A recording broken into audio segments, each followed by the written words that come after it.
తాకట్లో ఉన్న మీ బంగారాన్ని విడిపించి ఆ రోజు ఆన్లైన్ రేటుకి కొంటాం. Sharma gold company. నమస్తే, వెల్కమ్ టు సుమన్ టీవీ. నేను మీ జర్నలిస్ట్ వలి. ఆంధ్రప్రదేశ్ డిప్యూటీ సీఎం పవన్ కళ్యాణ్ గారు డీజీపీకి, సిఎస్కి ఒక లేఖ రాశారు. ఆ లేఖలో ఏముందంటే, ఆంధ్రప్రదేశ్లో ఉగ్ర మూలాలకు సంబంధించినటువంటి సమాచారం వస్తోంది. దేశ భద్రతకు ముప్పు వాటిల్లే అవకాశం ఉంది. ఎటువైపు నుంచైనా దాడులు చేసే అవకాశం ఉంది. ప్రస్తుతం దేశంలో కొంత ఉద్రిక్తపరమైనటువంటి పరిస్థితులు ఉన్నాయి కాబట్టి ప్రతి క్షణం మనం అప్రమత్తంగా ఉండాలి. దేశ ప్రజల భద్రతకు మనం అత్యంత ప్రాధాన్యం ఇవ్వాలి. ముఖ్యంగా సీ పోర్ట్స్ కావచ్చు, తర్వాత రైల్వే స్టేషన్లు కావచ్చు, బస్ స్టేషన్లు కావచ్చు, ఎయిర్పోర్ట్స్ కావచ్చు, క్షుణ్ణంగా పరిశీలించాలి. భద్రతకు మనం అత్యధిక ప్రాధాన్యత ఇవ్వాలి.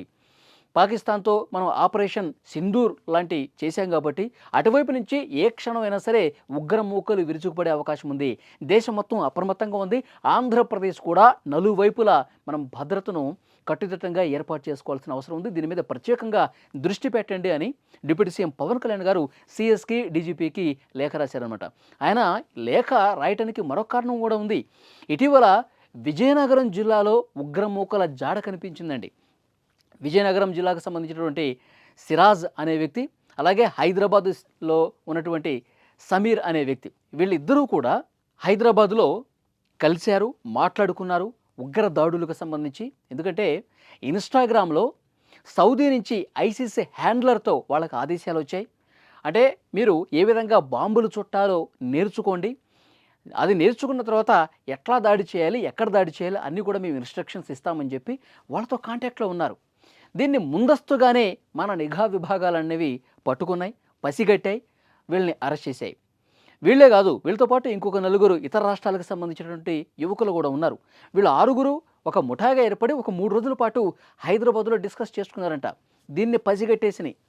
సో డెఫినెట్గా ఉగ్ర మూకలు జడలు విప్పే అవకాశం ఉంది. దేశ విదేశాల నుంచి వాళ్ళని వశపరుచుకొని మన దేశంలో ఉన్నటువంటి సానుభూతి పరులు ఎవరైనా ఉన్నారా, స్లీపర్ సెల్స్ ఎవరైనా ఉన్నారా, మనం ఆదేశాలు ఇస్తే వాటిని పాటించేటటువంటి ఉగ్రవాదులకి సాయం చేసేటువంటి వ్యక్తులు ఎవరైనా ఉన్నారని చెప్పి పిక్ చేసుకుంటున్నాయి ఈ ఉగ్రవాద సంస్థలన్నీ కూడా.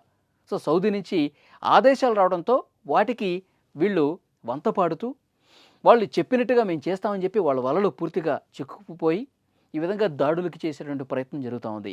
సో ఇలాంటివి దేశంలో గతంలో జరిగినటువంటి అనుభవాలు ఉన్నాయి కాబట్టి ప్రతి ఒక్కరూ కూడా అప్రమత్తంగా ఉండాల్సిన అవసరం ఉందని చెప్పి అధికార యంత్రాంగానికి పవన్ కళ్యాణ్ గారు ఆదేశాలు ఇచ్చారు, లేఖలు రాశారు. మనం ప్రతిక్షణం ఒక కంట కనిపెడుతూ ఉండాలి.